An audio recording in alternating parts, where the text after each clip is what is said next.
If anyone has to take over for Captain Anderson, I'm glad it's you. I'm not sure about having non-humans on our ship, though. We're all on the same team here, Presley. With all due respect, sir, that's what they said about Nihilus. Look how that turned out. Speak freely, Presley. I want to know if you have a problem with non-humans. It's not that, Commander. Humanity has always handled its own problems. Saren attacked one of our colonies. We should be the ones to stop him. We don't need their help.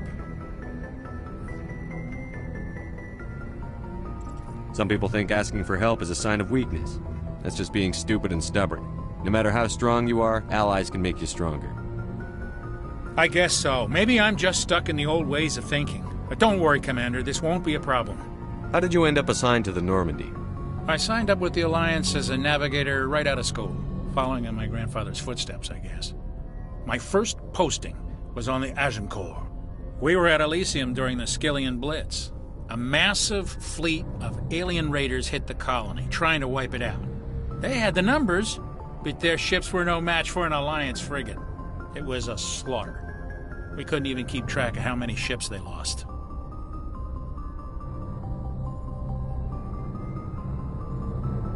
How'd you end up on the Normandy? I got my officer's commission after Elysium. Must have made an impression on the right people. Captain asked for me when he was picking his crew.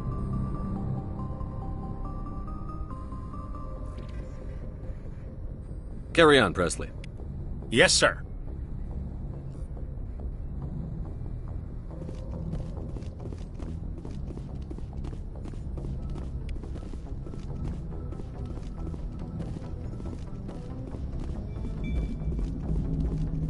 I prefer gold to silver, you know, for my medal.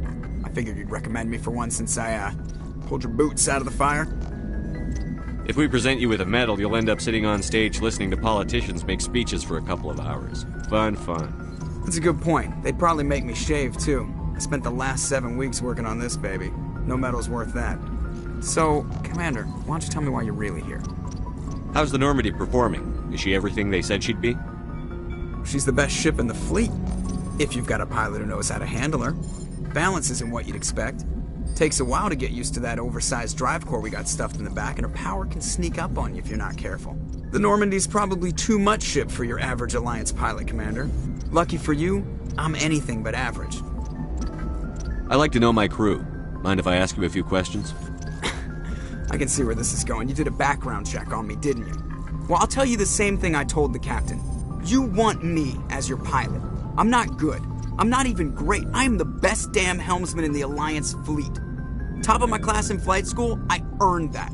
All those commendations in my file, I earned every single one. Those weren't given to me as charity for my disease.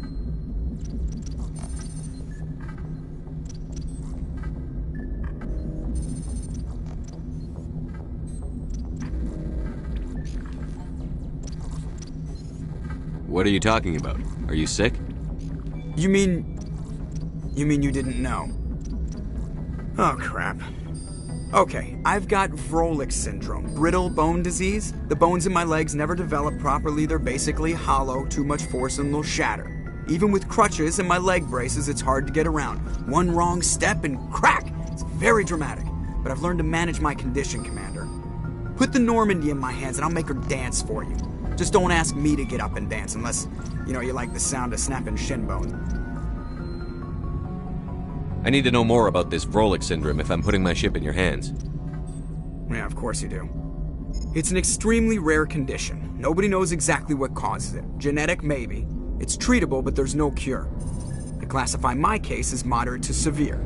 I was born with over a dozen fractures, hip, thighs, ankles. My bones were already breaking in the womb. 100 years ago, I wouldn't have survived past my first year. Lucky for me, modern medical science has turned me into a productive member of society.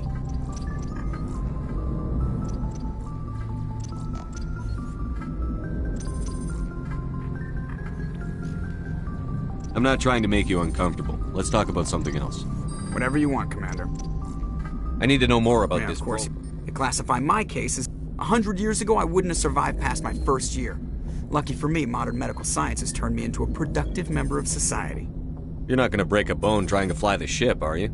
I don't fly with my feet, Commander, so I'm fine as long as I'm in this chair.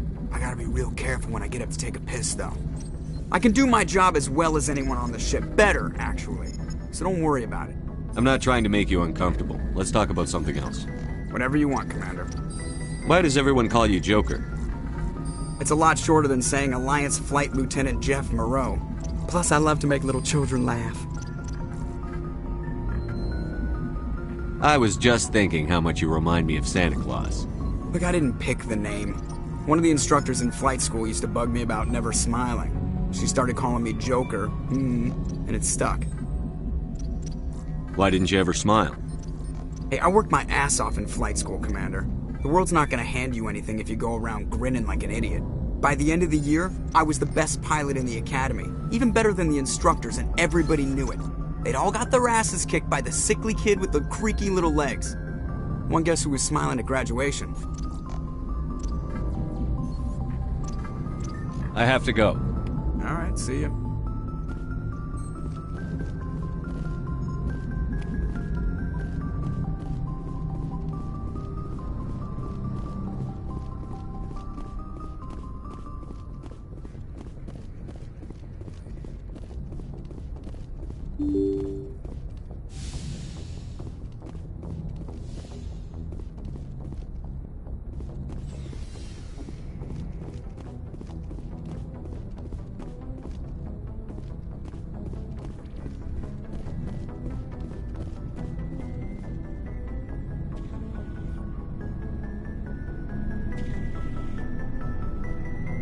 Anything you need, Commander?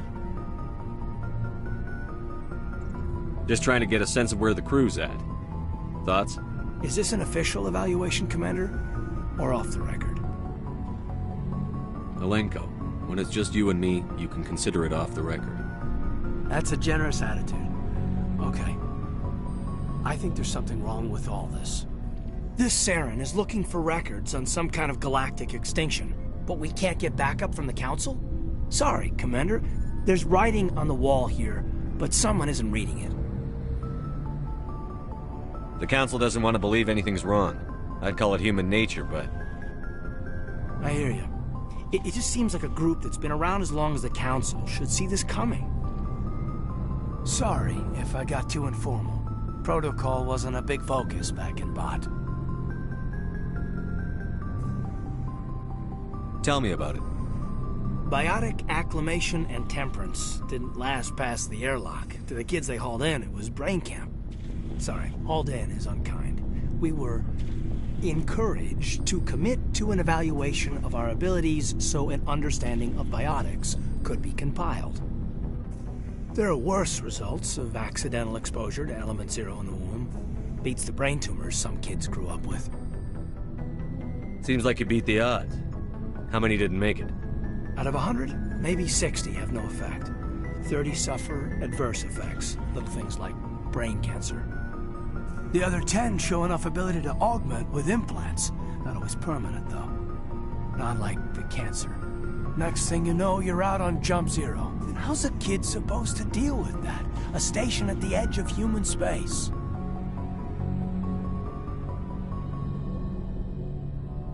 Jump Zero is Gagarin Station, right? What's it like? Yeah, that's the official name. Biggest and farthest facility we had for decades. Right on the termination shock, the outer edge of the solar system. It's where they did all the Goose Chase FTL research before we caught on to using mass effect fields. It was a sterile research platform when I was there. There were other kids in the same boat, right? At least you weren't alone out there. That's true. We did have a little circle that'd get together every night before lights out. We didn't have much to do, though. It was a research platform then, and Kinetics kept Jump Zero off the extranet to prevent leaks.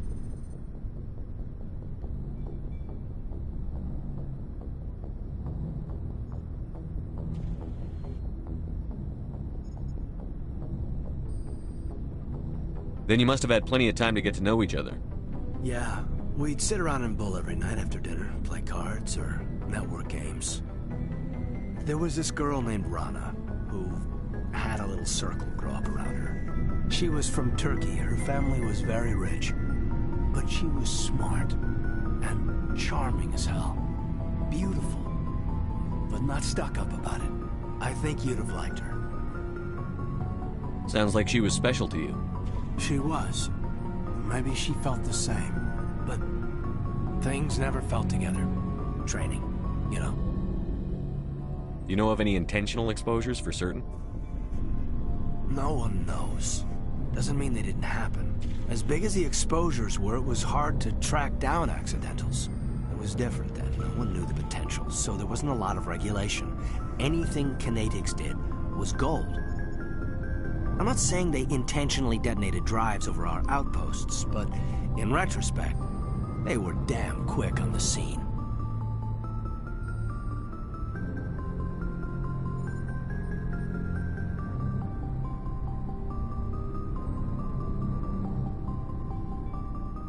Jump Zero is a long way from home.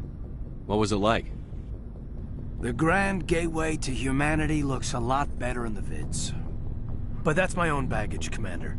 No bearing on this.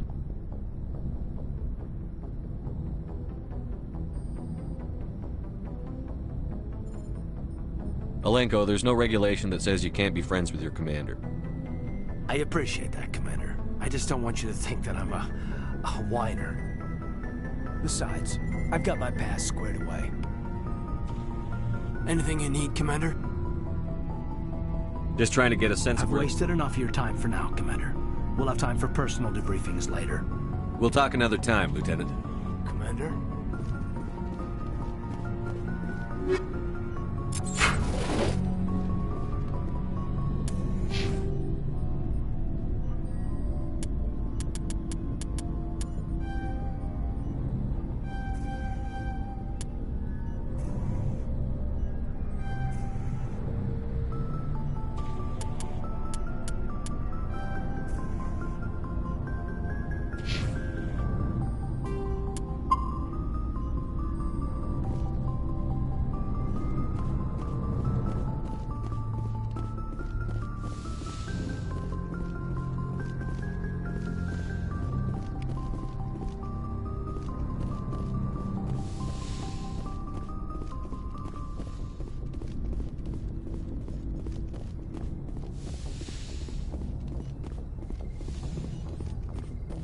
Yes, Commander?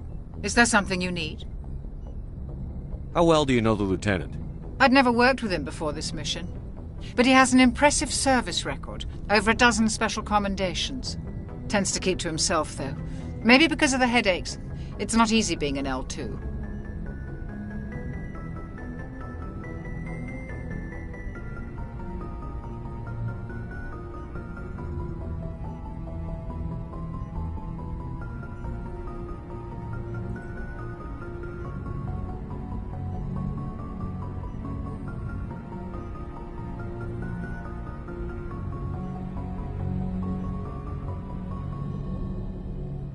What does that have to do with it?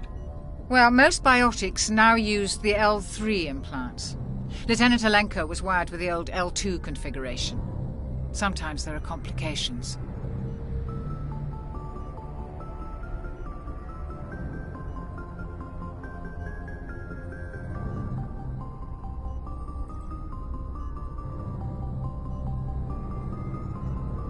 What kind of complications? Severe mental disabilities, insanity, crippling physical pain. There's a long list of horrific side effects. Caden's lucky. He just gets migraines.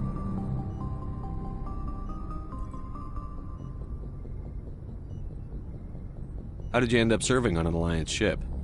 I enlisted right out of med school. Earth always seemed boring to me. Too safe, too secure. I figured the colonies were teeming with exotic adventure. I wanted to travel the stars, tending the wounds of tough soldiers with piercing eyes and sensitive souls. Turns out military life isn't quite as romantic as I'd imagined. But humanity needs the Alliance if we want to keep expanding through the Traverse, and the Alliance always needs good doctors. So I stayed on to do my part.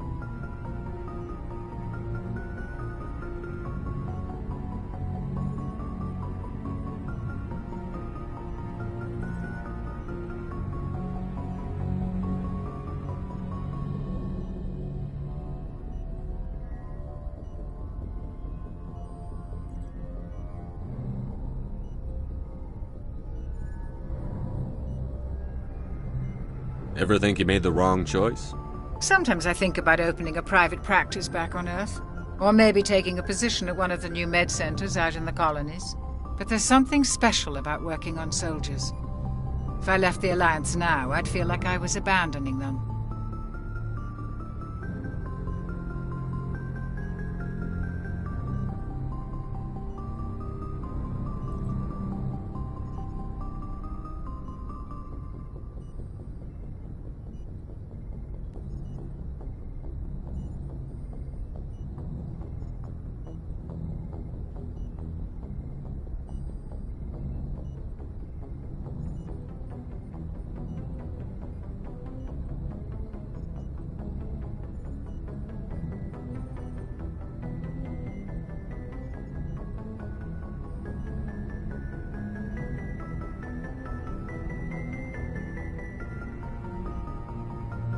How did you end up serving on an Alliance ship? I enlisted right out of med school. Earth always seemed boring to me. Too safe, too secure. I figured the colonies were teeming with exotic adventure. I wanted to travel the stars, tending the wounds of tough soldiers with piercing eyes and sensitive souls. Turns out military life isn't quite as romantic as I'd imagined. But humanity needs the Alliance if we want to keep expanding through the Traverse, and the Alliance always needs good doctors. So I stayed on to do my part.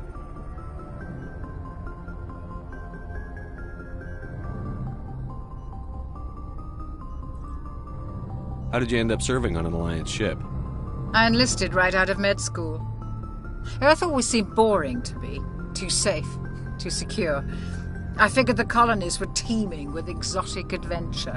I wanted to travel the stars, tending the wounds of tough soldiers with piercing eyes and sensitive souls. Turns out military life isn't quite as romantic as I'd imagined. But humanity needs the Alliance if we want to keep expanding through the Traverse, and the Alliance always needs good doctors. So I stayed on to do my part. Ever think you made the wrong choice? Sometimes I think about opening a private practice back on Earth. Or maybe taking a position at one of the new med centers out in the colonies. But there's something special about working on soldiers. If I left the Alliance now, I'd feel like I was abandoning them. I should go. Goodbye, Commander.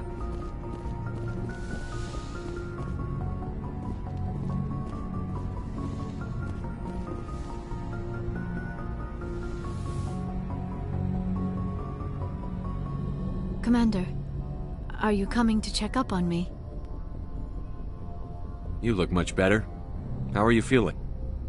Dr. Chakwas assures me I am going to be fine. I was impressed with her knowledge of Asari physiology. You're in good hands. Dr. Chakwas knows what she's doing. I never properly thanked you for saving me from the Geth, Commander. If you hadn't shown up... I'm just glad we got there in time. So am I. I know you took a chance bringing me aboard this ship. I have seen the way your crew looks at me. They do not trust me. But I am not like Benezia. I will do whatever I can to help you stop Saren. I promise. Don't worry, Liara. I trust you. I know you won't let me down. It means a lot to hear you say that, Commander. Thank you. Tell me about yourself, Liara. Me? I am afraid I am not very interesting, Commander. I spend most of my time on remote digs, unearthing mundane items buried in long-forgotten Prothean ruins. Sounds dangerous. And lonely. Sometimes I would run afoul of indigenous life forms or stumble across a small band of mercenaries or privateers, but I was always careful. Until the Geth followed me to Artemis Tau, I never found myself in any situation my biotics could not handle. As for the solitude, well, that is one aspect that most appealed to me. Sometimes I just need to get away from other people. You don't like other people? I suppose it comes from being a matriarch's daughter. People expected me to follow in Benezia's footsteps. They wanted me to become a leader of our people. Matriarchs guide their followers into the future. They seek the truth of what is yet to come. Maybe that's why I became so interested in the secrets of the past. It sounds so foolish when I say it out loud. It sounds like I became an archaeologist simply to spite Benezia. All children rebel against their parents. It's a natural part of growing up. Aha, you share the wisdom of the matriarch, Shepard. That is exactly what Benezia said when I told her of my decision. But there was more to it than that. I felt drawn to the past. The Protheans were these wondrous, mysterious figures. I wanted to know everything about them. That is why I find you so fascinating. You were marked by the beacon on Eden Prime. You were touched by working Prothean technology. Sounds like you want to dissect me in a lab somewhere. What? No, I did not mean to insinuate. I never meant to offend you, Shepard. I only meant that you would be an interesting specimen for an in-depth study. No, that's even worse. Calm down, Liara. I was only joking. Joking? Oh, by the goddess, how could I be so dense? You must think I am a complete and utter fool. Now you know why I prefer to spend my time in the field with data disks and computers. I always seem to say something embarrassing around other people. Please, just pretend this conversation never happened. Do you know why Benezia joined up with Saren? I don't understand it. She was always outspoken about the need for the Asari to become more involved in shaping galactic events. Maybe she thought allying herself with Saren would somehow be for the greater good in the long run. At least I hope so. This hurts you, doesn't it? None of this makes any sense to me. I have not spoken to Benezia in many years, but I know her, and this was not like her. Something changed. I'd like to know more about the Asari. We were the first species to discover the Citadel. We were instrumental in forming the Council, and we always strive to be the voice of peaceful cooperation in galactic disputes. My people believe we are all part of a single galactic community. Each species contributes something to the greater whole. Although we seek to understand other species, it seems few of them seek to understand us. The galaxy is filled with rumors and misinformation about my people. Like what? Most of the inaccuracies are centered around our mating rituals. My species is monogendered. Male and female have no real meaning for us. We still require a partner to reproduce. This second parent, however, may be of any species and any gender. I don't understand. Your species can mate with anyone? Mating is not quite the proper term, not as you understand it. Physical contact may or may not be involved, but it is not an essential element of the union. The true connection is mental. Our physiology allows us to meld with other beings. We can touch the very depths of their minds. We explore the genetic memory of their species. We share the most basic elements of their individual and racial identities. We then pass these traits on to our daughters. It is how we learn to grow as a species and how we develop a greater understanding of other races. What happens to your partner after the union? Every relationship is different. Some unions are a single encounter with both parents parting ways afterwards. Others can be more long-term. Sometimes an Asari and her partner will stay together for many decades. Do you know who Matriarch Benezia chose as her partner? She rarely spoke of her partner. Though I know my father, if you want to use that term, was another Asari. I thought you always needed another species to serve as one of the parents. Think about it, Shepard.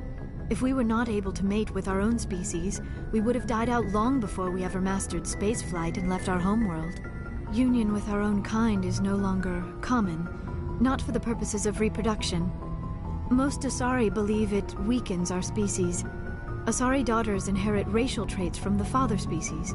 If both parents are Asari, then nothing has been gained, or so conventional wisdom would hold. I am what is sometimes called a pureblood.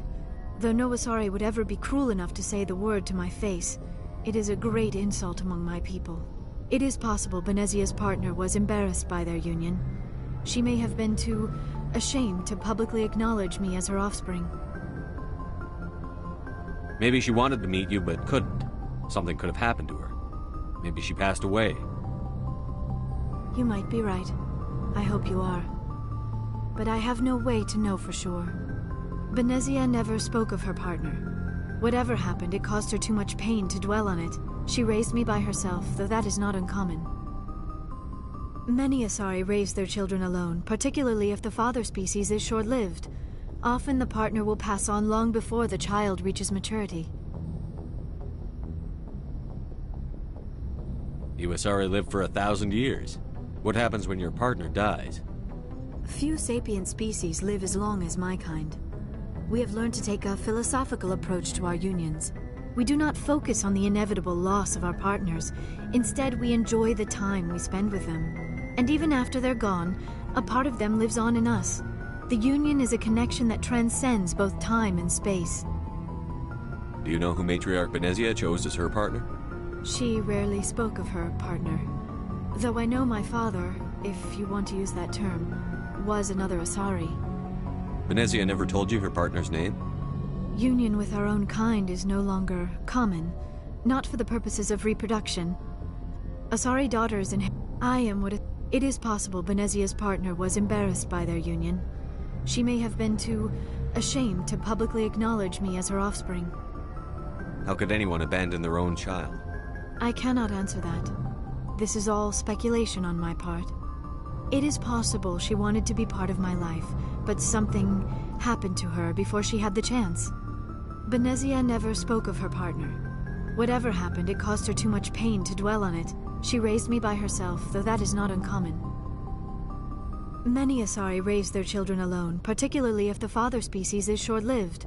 Often the partner will pass on long before the child reaches maturity. I should go. Goodbye, Shepard.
Commander, nice work out there.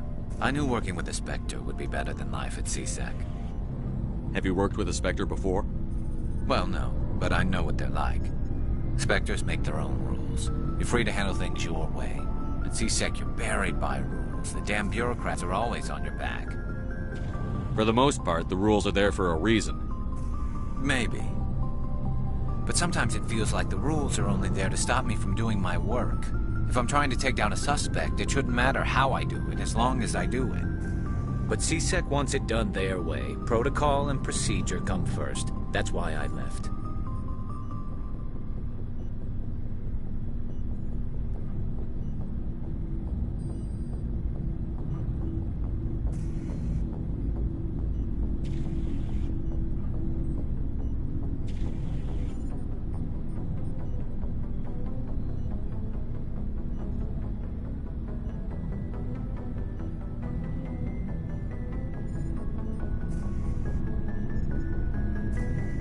So you just quit because you didn't like the way they do things? There's more to it than that. It didn't start out bad. but as I rose in ranks, I got saddled with more and more red tape. C-Sec's handling of Saren was typical. I just couldn't take it anymore. I hate leaving.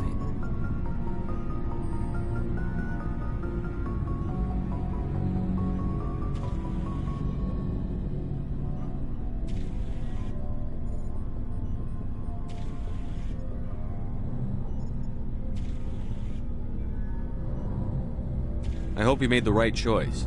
I'd hate for you to regret it later. Well, that's sort of why I teamed up with you. It's a chance for me to get off the Citadel, see how things are done outside C-Sec. Either way, I plan to make the most of this. And without C-Sec headquarters looking over my shoulder, well, maybe I can get the job done my way for a change.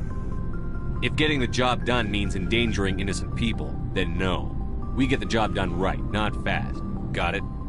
I wasn't trying to. I understand, Commander.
Shepard, what can I do for you? What's your story, Rex? There's no story. Go ask the Quarian if you want stories. You Krogan live for centuries. Don't tell me you haven't had a few interesting adventures. Well, there was this one time the Turians almost wiped out our entire race. That was fun. I heard about that. You know, they almost did the same to us. It's not the same. It seems pretty much the same to me. So your people were infected with a genetic mutation? An infection that makes only a few in 1,000 children survive birth? And I suppose it's destroying your entire species? I suppose it isn't all the same. I don't expect you to understand, but don't compare humanity's fate with the Krogan. I was just making conversation. I wasn't trying to upset you. Your ignorance doesn't upset me, Shepard. As for the Krogan, I gave up on them long ago. The genophage infected us, but it's not what's killing us. Are your people really dying? We're sure not getting any stronger. We're too spread out. None of us are interested in staying in our own system. Lots of species have left their homes and prospered. But they go to colonize new worlds. We're not settlers. We're warriors. We want to fight. So we leave. Hire ourselves out. And most of us never go back. What can you tell me about the genophage? Ask the Solarians if you want details. They made it. All I know, it makes breeding nearly impossible. Thousands die in stillbirth, and most never get that far. Every Krogan is infected. Every one. and no one's rushing to find a cure. Why don't the Krogan try to find a cure? When was the last time you saw a Krogan scientist? You ask a Krogan, would he rather find a cure for the genophage or fight for credits? He'll choose fighting every time. It's just who we are, Shepard. I can't change that. Nobody can.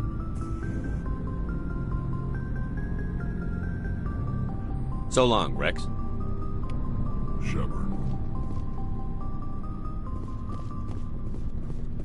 Commander, you have a minute to talk? I keep an open door policy. If you have any concerns, lay them on me. All right. I know things are different aboard the Normandy, but I'm concerned about the aliens, Vicarian and Rex. With all due respect, Commander, should they have full access to the ship? They may not serve the Alliance, Chief, but they're allies.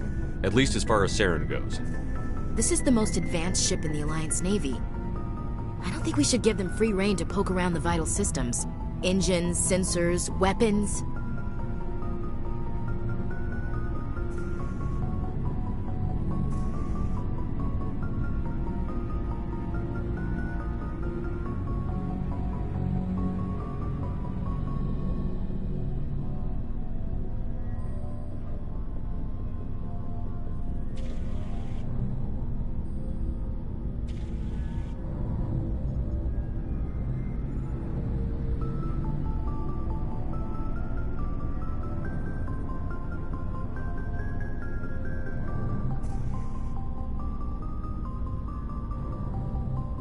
You don't trust the Alliance's allies? I'm not sure I'd call the Council races allies. We, humanity, have to learn to rely on ourselves. Standing up for ourselves doesn't mean standing alone. I don't think we should turn down allies. I just think we shouldn't bet everything on them staying allies. As noble as the Council members seem now, if their backs are against the wall, they'll abandon us. You've got a pessimistic view of the universe, Williams. A pessimist is what an optimist calls a realist. Look, if you're fighting a bear and the only way for you to survive is to sick your dog on it and run, you'll do it. As much as you love your dog, it isn't human. It's not racism, not really. Members of their species will always be more important to them than humans are. These seem like deeply held beliefs, Williams. What made you think this way? My family's defended the Alliance since it was founded. My father, grandfather, great-grandmother, they all picked up a rifle and swore the oath of service. I guess we just tend to think of Earth's interests as our own. It doesn't sound like you've worked with aliens before. No, sir. Mainly I've been groundside, part of the surface garrison forces. I did get a rotation on a space station for training. Every Marine a rifleman, every rifleman ZG certified. That's odd. Your record is spotless and your technical scores are exemplary. You should be serving with the fleet. Anyway, that's why I haven't served with many aliens, Commander. You're lucky. I lost my family on Mindoir. Are you related to anyone I'd have heard of? Couldn't say, Commander. I read about Mindoir. The Alliance screwed the pooch on that one. Should have had a bigger garrison. Is that why you're out here? To take the fight to the pirates?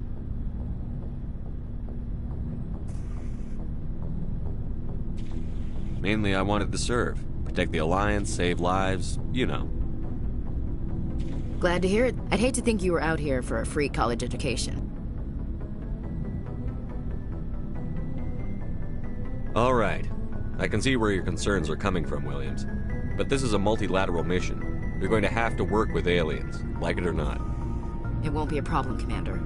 You say jump, I say how high. You tell me to kiss a Turian, I'll ask which cheek. Would you kiss anyone I ordered you to? That depends, sir. If you ordered me to kiss a superior officer, that would be a violation of the regs concerning fraternization. That would make it an illegal order. I'd be required to decline and relieve you of command. Sir. What's your opinion on the last mission? Not sure I buy Dr. Tassoni's story about her and her mom not talking. They're family, right?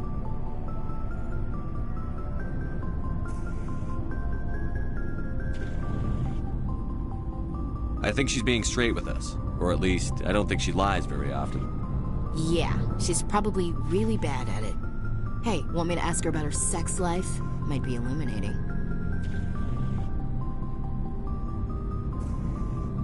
I don't think she's used to teasing, good-natured or otherwise. No fun, Commander. Too bad those ruins got destroyed. I mean, they lasted thousands of years. That's impressive. We'll talk later, Williams. Looking forward to it, sir.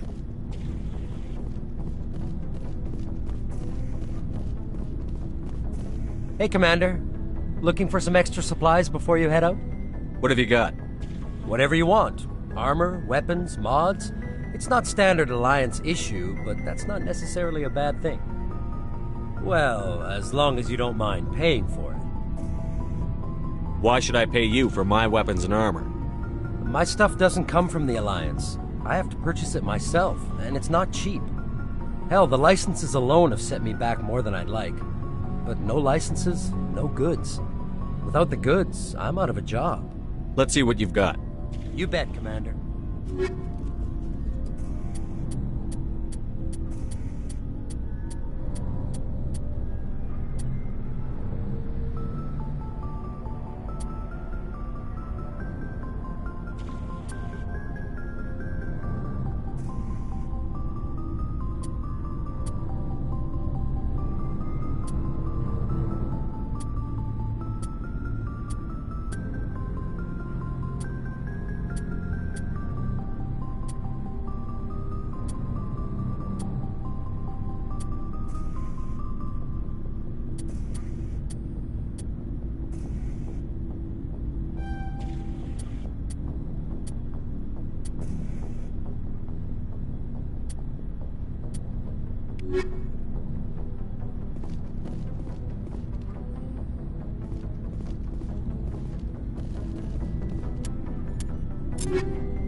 Commander, you know that Quarian, Tally?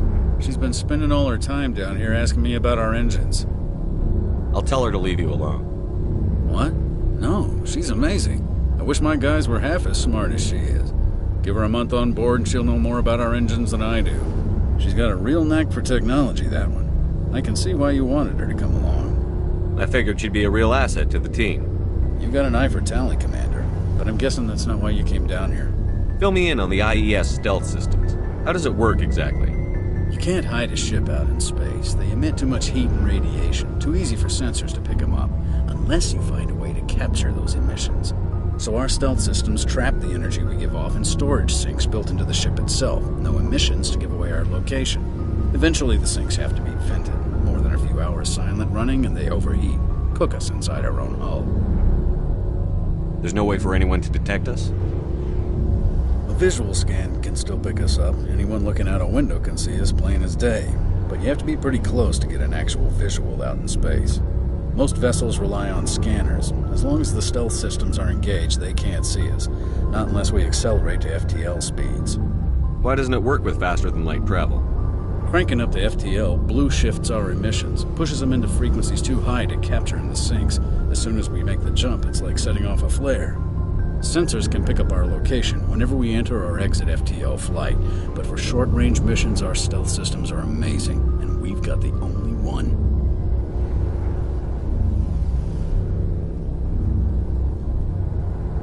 I want to know know more about the Normandy? She's the best ship I've ever served on. Probably the fastest vessel ever designed. And she's the only one using the new Tantalus drive core. What's so special about the Tantalus drive core? Proportionally, it's about twice the size of any other vessel. Not only are we faster, but we can run at FTL speeds longer before we have to discharge the core. Where else have you served, Adams? If you name a class of Alliance ship, I've probably served on it. Everything from dreadnoughts and carriers right down to frigates like the Normandy. My last assignment was on the Tokyo, only a cruiser, but she was a good ship. Couldn't hold a candle to the Normandy, though. Carry on, Adams. Aye, aye, Commander. Your ship's amazing, Shepard. I've never seen a drive core like this before. I can't believe you were able to fit it into a ship this small. I'm starting to understand why you humans have been so successful. I had no idea Alliance vessels were so advanced. The Normandy's a prototype. Cutting-edge technology. A month ago, I was patching a makeshift fuel line into a converted tug ship in the flotilla. Now, I'm sitting on board one of the most advanced vessels in Citadel space. I have to thank you again for bringing me along. Traveling on a vessel like this is a dream come true for me.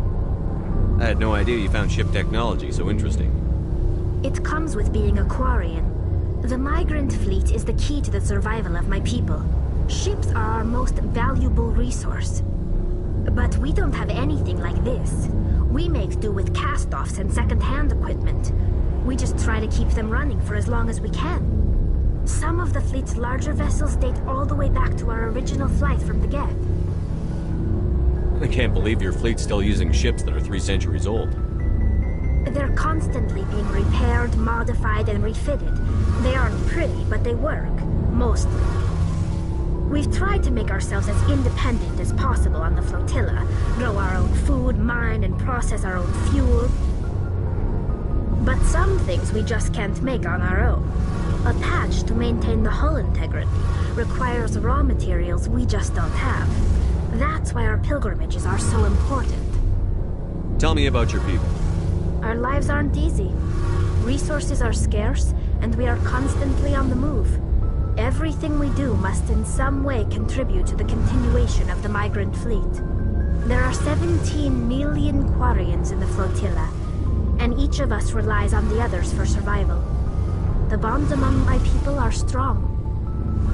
Unfortunately, we have had to surrender many of the freedoms and civil liberties other species take for granted. What kind of freedoms?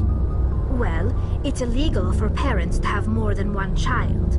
If our population grows too much, it would strain our resources to their breaking point.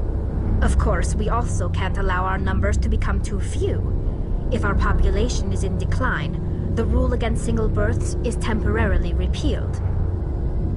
In extreme cases of population decline, incentives are even offered to encourage multiple births, though the Conclave hasn't had to take such measures in nearly a century. That's your government? The Conclave is our civilian branch of government. Each ship can elect a representative to serve on the Conclave and make decisions that affect the fleet as a whole.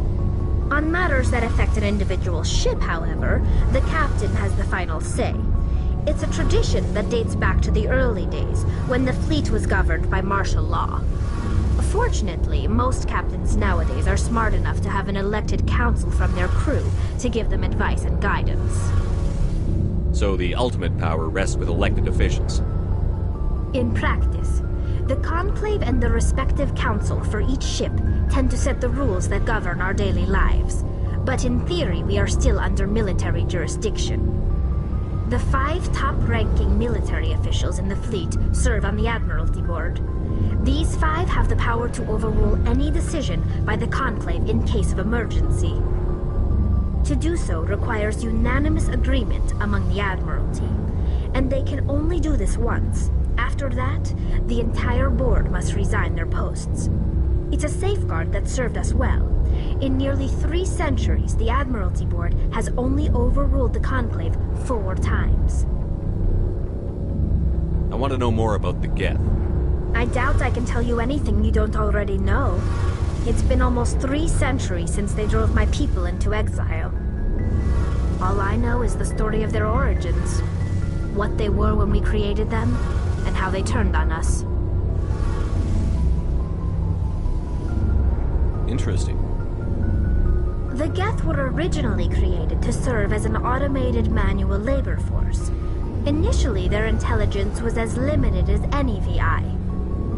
Over time, we made small modifications to their programming to allow them to perform more varied and complex tasks, bringing them closer and closer to true AI status.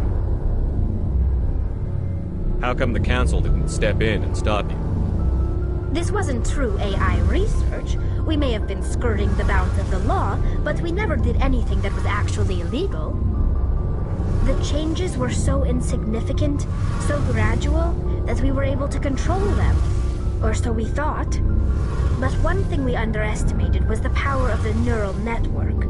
A million Geth thinking simultaneously created an inherently unstable matrix.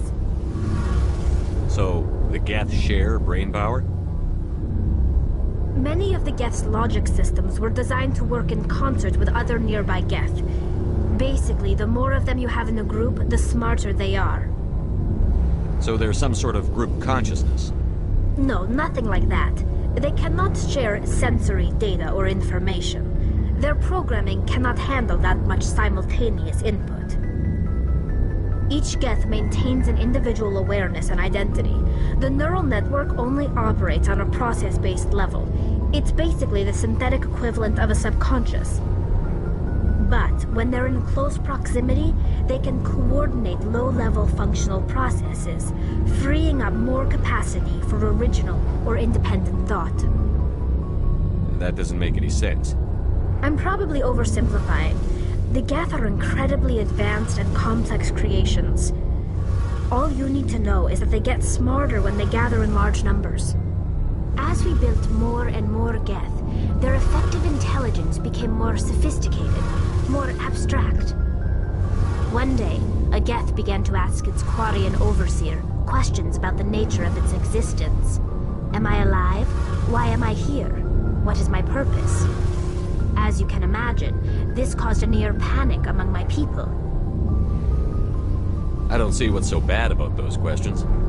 The Geth were created to engage in mundane, repetitive, or dangerous manual labor. That's fine for machines, but it won't satisfy a sentient being for long. The Geth were showing signs of rudimentary self-awareness and independent thought. If the Geth were intelligent, then we were essentially using them as slaves.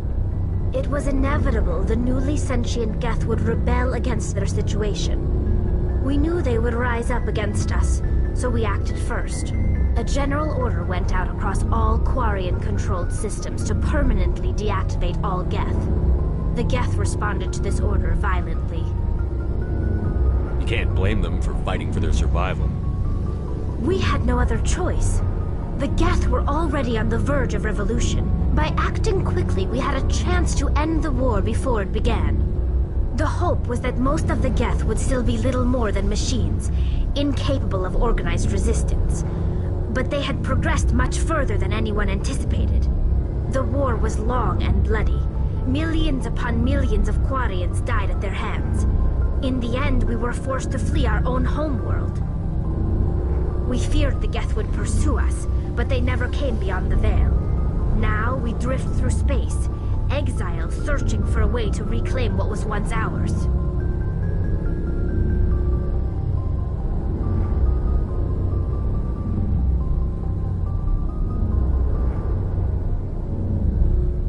I want to know more about the pilgrimage.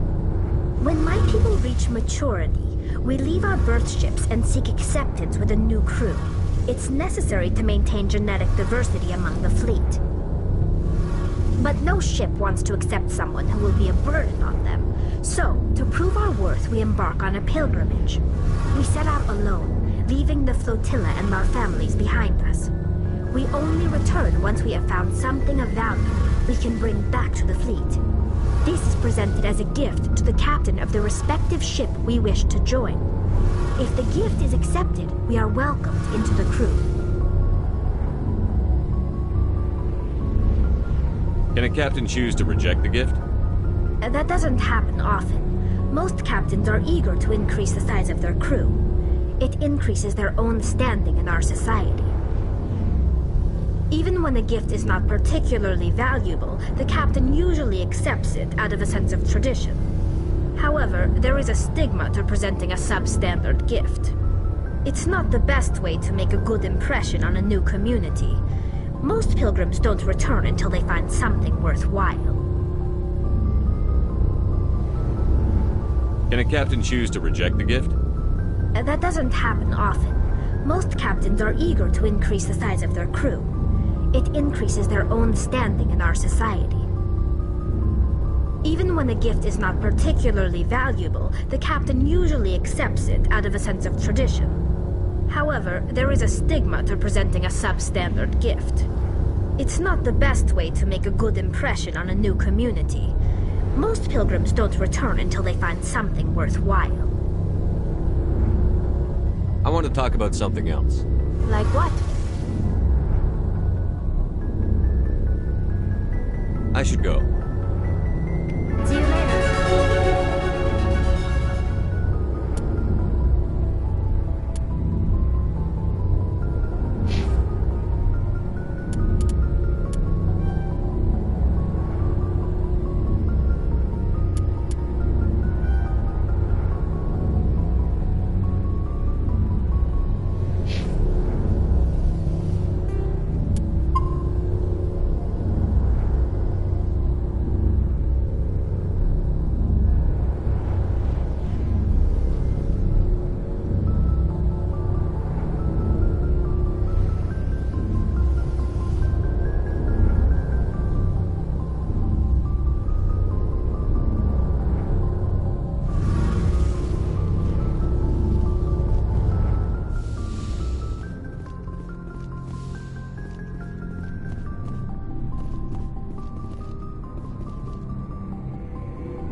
Message coming in. Patching it through. Commander Shepard, my name is Nasana Dantius. I have a job for you. I can't say any more in an unsecured communication. If you're interested in hearing my offer, meet me on the Citadel so we can talk in person.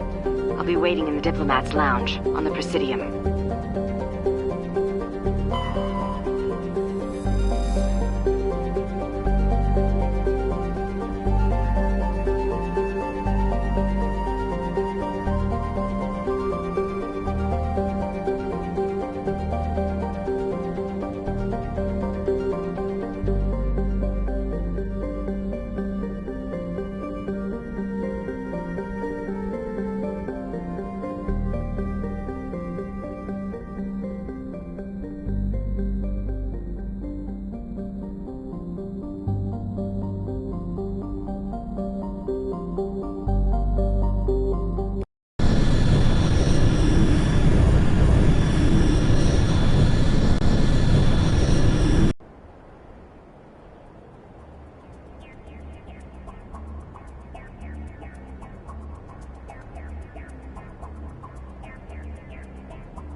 my way.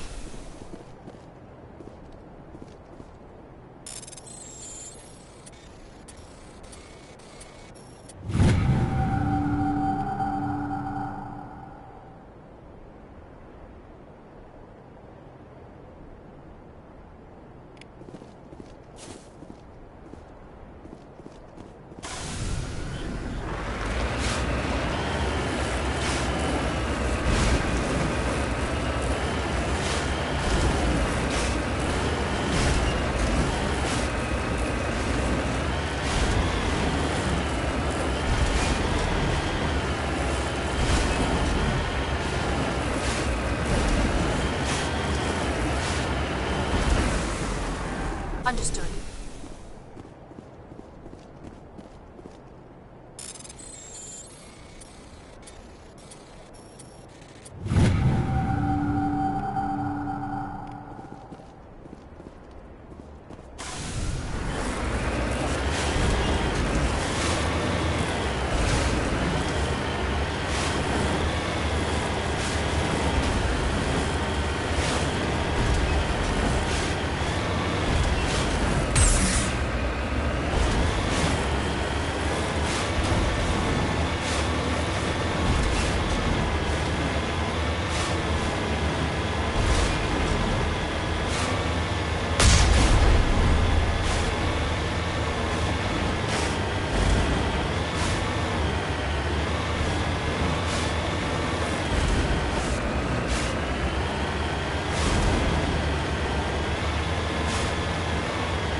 Yes, Commander?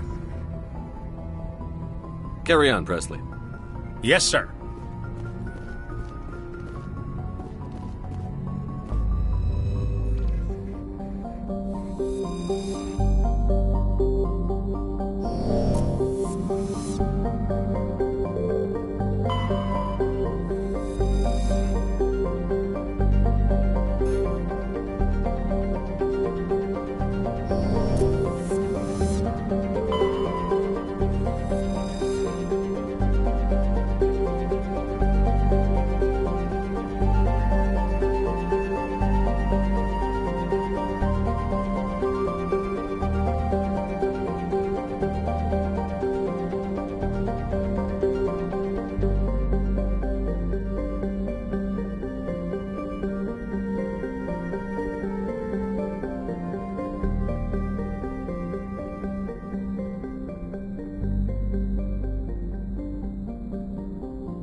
Batarians.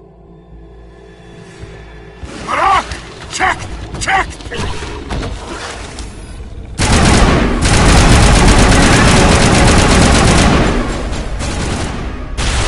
Release the Baron!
Can you hear me?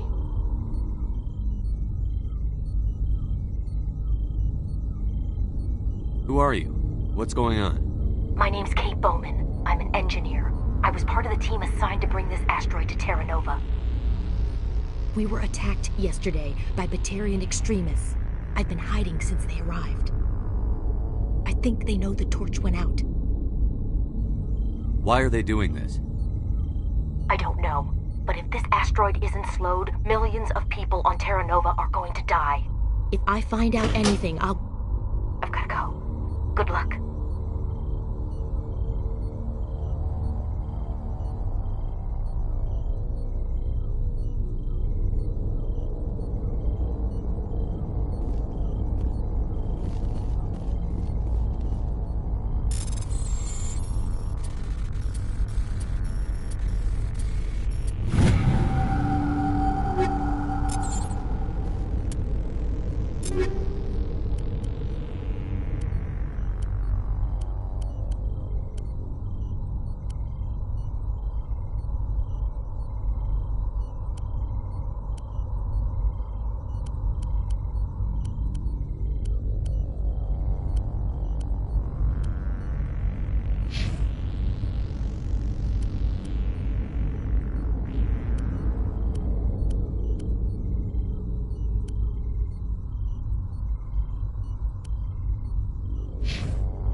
Hey. Oh God. I didn't mean to... Are you hurt? Takes more than that one shot to bring me down. Sorry. I didn't even realize you were human until... Well... Guess I'm not much of a soldier. I know you're scared, but I'm here to help. Commander Shepard, with the Alliance. Simon Atwell. I'm the chief engineer on this rock. Listen, we don't have much time. The Batarians fired up the fusion torches. You've got to shut them down before we hit Terra Nova. There are 4 million people down there, Shepard. My family. They live in Aronis. My kids and grandkids. Nice communities, good schools. I don't have time to do the math in my head. What happens if we don't stop this rock? X-57 is 22 kilometers long, twice the size of the asteroid that wiped out the Earth's dinosaurs. It would be like millions of fusion bombs striking at once. Millions. The heat of the blast. 1,000 kilometers away, clothes will ignite. There'll be global wildfires. Air shock will flatten everything for hundreds of kilometers. Terra Nova will die, Shepard. Not just our colony. The planet. There'll be a climate shift, mass extinctions. The ecosystem won't recover for thousands of years. Millions, maybe. Is there any chance it'll land in the oceans? That would be even worse. Tsunamis would sweep inland at hundreds of kilometers per hour. Millions of tons of water would be vaporized at the point of impact. Global cloud coverage. The plants could all die, and if they go, the whole ecosystem rolls over. I'd have to run the numbers, but take my word for it, it'd be bad.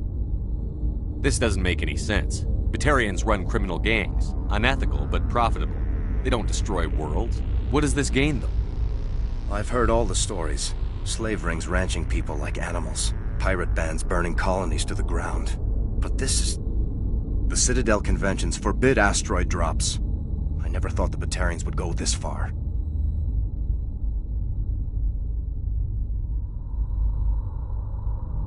Any idea who's behind this? Who's leading them? That might provide a clue.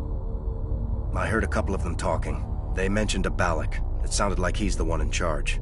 They didn't seem convinced this was a good idea, but they were scared of the guy. Scared enough to do what he wanted. You were on the ground when this happened. How many Batarians have you seen? And where? They landed at the main facility. It's locked down now. They've changed the passcodes. No idea what's going on inside. I did see groups head out to each of the torch stations. Couldn't say how many, though. Enough to give you a fight. Most Batarians aren't genocidal madmen, but these ones are terrorists. Yeah, I know. It's just... This isn't how I expected the world to be when I rolled out of bed this morning. Batarians everywhere, and I need to shut down all 3 torches. Anything else I should know? One of the torches is surrounded by live blasting caps. We were set up to excavate when we arrived at Terra Nova. I rigged them with proximity detectors. That tank of yours will set them off, so you'll have to go in on foot. Even then, they'll explode if you get too close. Just go slow and easy. You should be fine. You set them up. Can you disable them? Not from here. No. There are manual controls by the entrance to the torch facility inside the blast zone. You can disarm the caps there. One last thing. I had a crew working off-site when the attack hit. I'm worried about them. These Batarians are ruthless. I saw them smash the faceplates of guys working vacuum. And those Varen, I don't think they always wait for a corpse before feeding. Any idea where I can find them? They were running checks on our perimeter equipment. Easiest thing would be to tap into the transmission tower out on the surface. The equipment stations will show up on your sensors. I'll look for them, but the torches have to be my priority. Yeah, you're right. Saving Terra Nova is more important than my team. There were a bunch of engineers over at the main facility, but they're probably all dead. That or being held hostage by the Batarians. A woman named Kate Bowman contacted me. The Batarians haven't found her yet. Katie's alive. She's one of my best engineers. She signed on with her brother, Aaron, I think his name is. He's part of the security detail. I hope they're okay. Give me a worst-case scenario. We can't stop the asteroid. Could the colony be evacuated? Shepard, it took 30 years for the population to grow that large. I'm sure they're moving people to remote areas, but they'd never be able to get more than a few thousand off-world. We just don't have enough ships. No one does. Well, maybe the Quarians, but I don't see them suddenly showing up and offering us a ride. Why were you moving this thing in the first place? Well, the idea was to drag it into Terra Nova's orbit, mine it out, and in the end you'd have a basic structure for an orbital station. It's a lot cheaper than getting everything up into orbit from the planet's surface. The minerals we extract almost cover the costs. What can you tell me about Kate? Smart as a whip and bold as they come. I hope she keeps hidden. If they find her... Oh, Katie, don't do anything stupid. You'd better find a good place to hide. If the Batarians come back and find you... Yeah. I think I'll make myself scarce. Good luck, Shepard.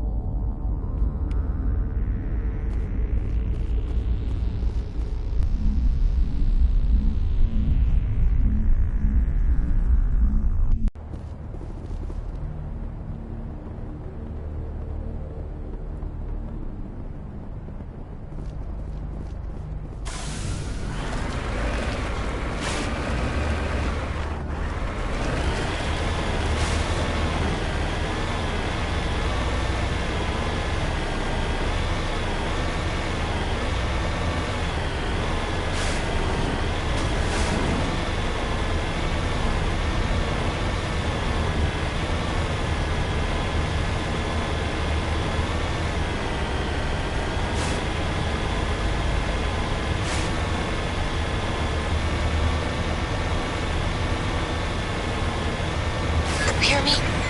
Getting all kinds of interference. Damn. Sorry. There's a lot of feedback.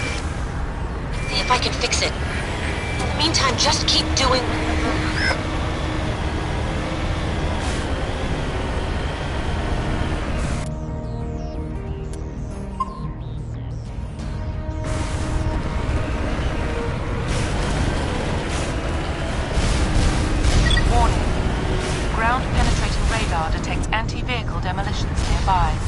Proceed on foot. Bring it on.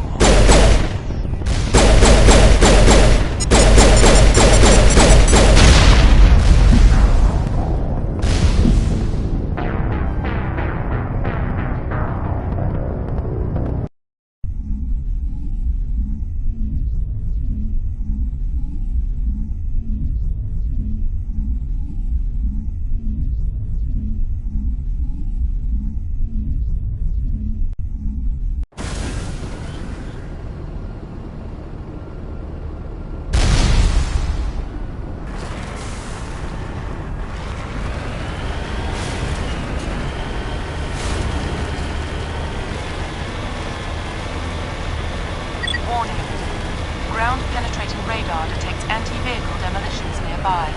Proceed on foot.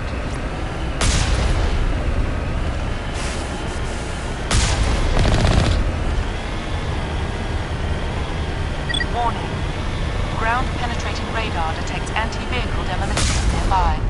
Proceed on foot.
Ground-penetrating radar detects anti-vehicle demolitions nearby.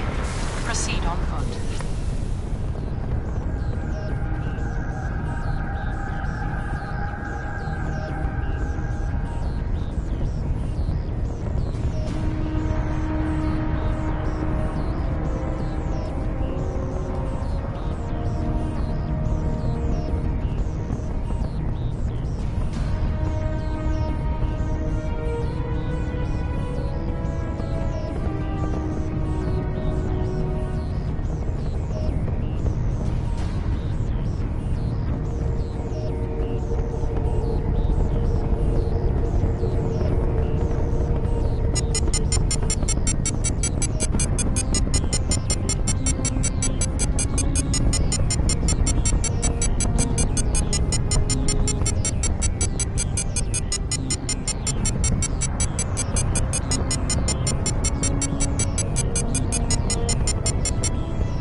penetrating radar detects anti-vehicle demolitions nearby. Proceed on foot.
Ground-penetrating radar detects anti-vehicle demolitions nearby.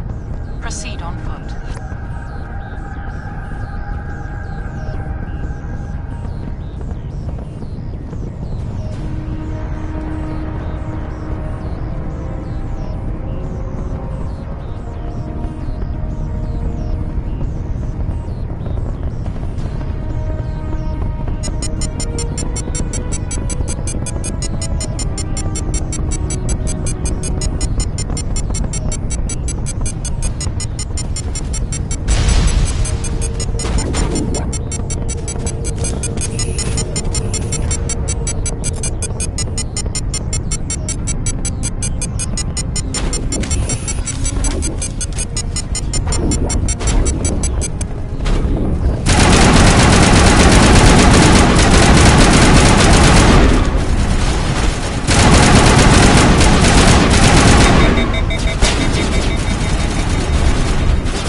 there, I think he's going to blow this whole facility.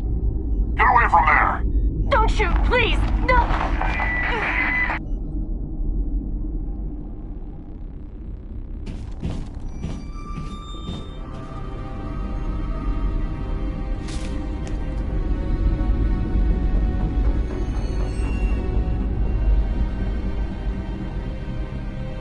Who's shutting down the torches?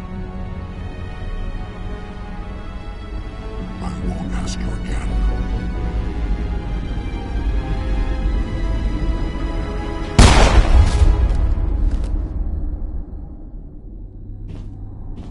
Find this problem and deal with it.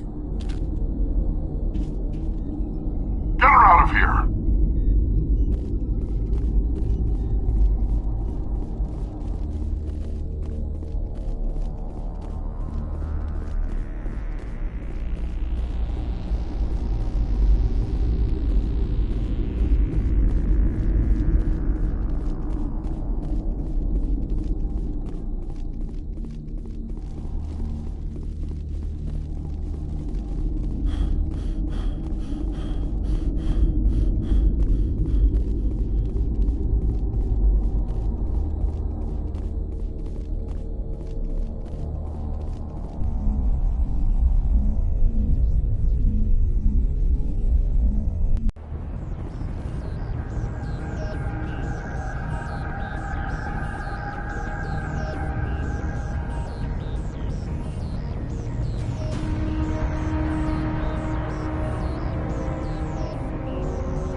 Hold it right there. This doesn't have to end in bloodshed. Don't come any closer. We can do this the hard way, or we can end this peacefully. I didn't think you Batarians knew the meaning of the word. Look, I'm just doing my job here. Hijacking this rock wasn't my idea. I signed on to make a little profit. A quick slave grab, nothing more. This isn't just a slave grab anymore. Millions of people are gonna die. Don't you think I know that? I'm just following orders here. If it were up to me, we'd have already left. Well, it's not too late. You can still leave.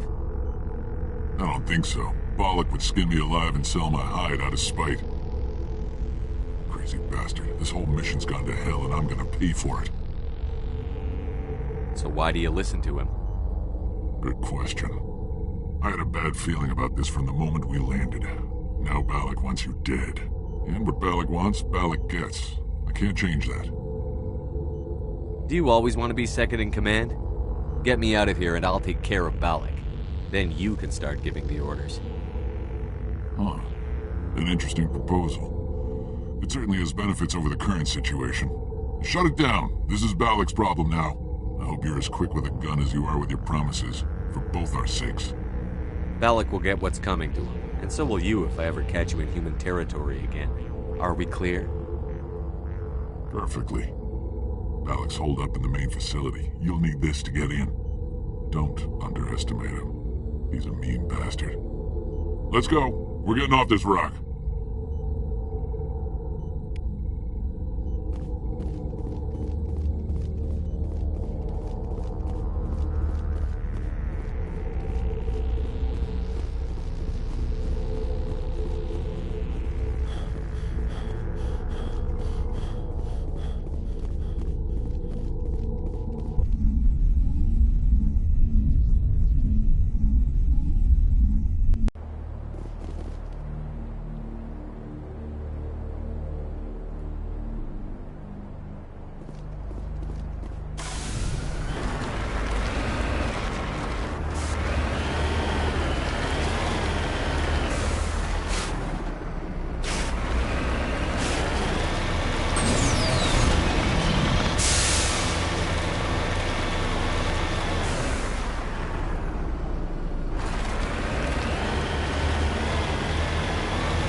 You humans.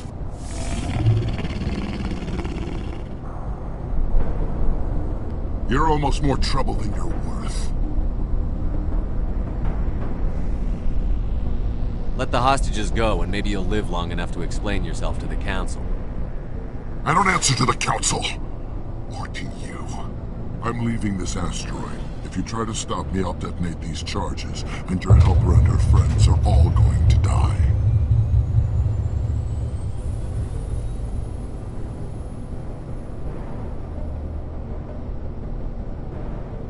I can't just let you go, Balak. Not after what happened here. This is nothing. You humans have done far worse to the Batarians. We've been forced into exile, forced to survive on what we can scrounge up. It's been like that for decades. Why take it out on these people? They didn't do anything to you or the Batarians. Didn't do anything. Aside from colonizing a world that could have been ours.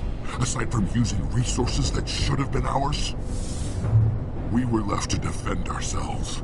But the humans were stronger than us. We knew that. The Council knew that. But it didn't matter. It was you. You and your kind are the only reason we're in this position. How does killing innocent people make up for that? We had no other options. Sometimes you need to get someone's attention before they'll listen. Is that what Elysium was? A way to get our attention? Well, you got it. And when we responded, you ran like cowards. Now you want to start it all over again. Enough! You couldn't possibly understand. Actually, you just don't want to understand, and I'm done wasting my breath. Now, if you want your friends to live, I suggest you step aside.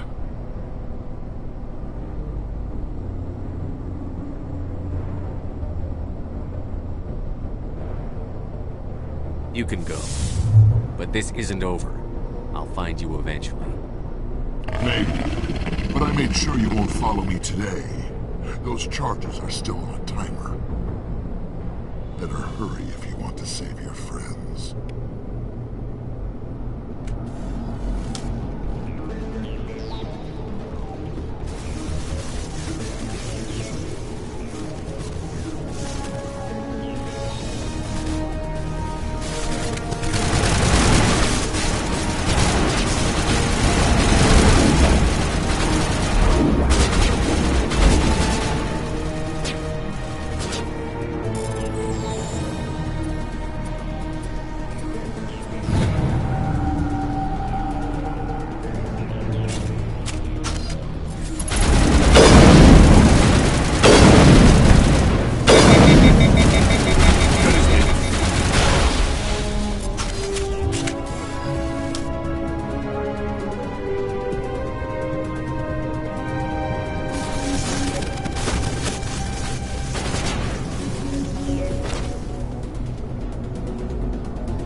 Is that all right?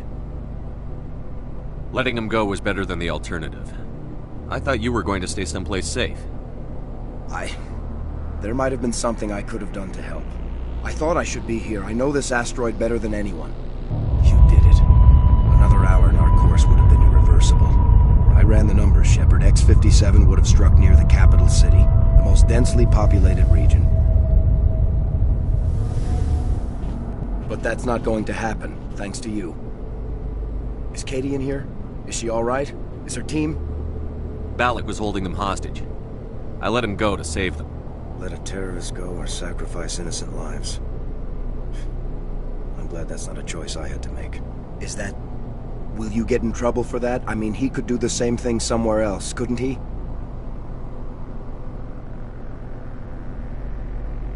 Yeah, he could. Balak seemed like a practical man. Practical but callous. I'm sure if he'd been in my place, Ms. Bowman would be dead now, along with all the terrorists. But I'm not going to sacrifice people who happen to be between me and my target. So what happens now? The bad guys get away? Balak gets away today, but we'll still be after him tomorrow. And the day after that. Me, my crew, and every other crew in the Alliance. He'll run and he'll hide, but eventually he'll slip up and we'll get him. Bad guys never get away, Simon. Not unless the good guys give up. Well, I wouldn't want you after me. Shepard, thank you for my grandchildren's lives. I don't think I'll stick around, though. Not with the team gone. Too many ghosts. It's time for me to get back and spend some time with my family.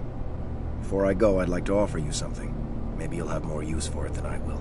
As lead engineer, I get some quality items. Take your pick. You've earned it.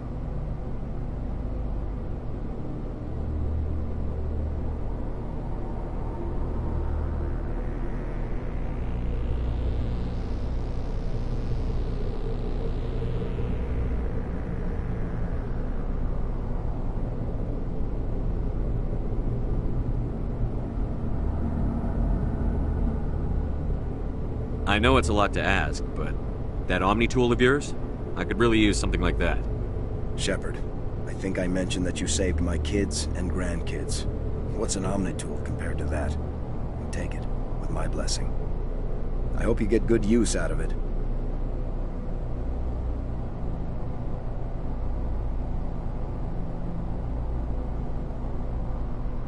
One more thing. You asked me to look into your missing engineers? Have you found them? I came across a member of your crew. He didn't make it. I see. Well, maybe the other two are still out there. Would you mind looking? Take care of yourself. Be well, Shepard. We owe you.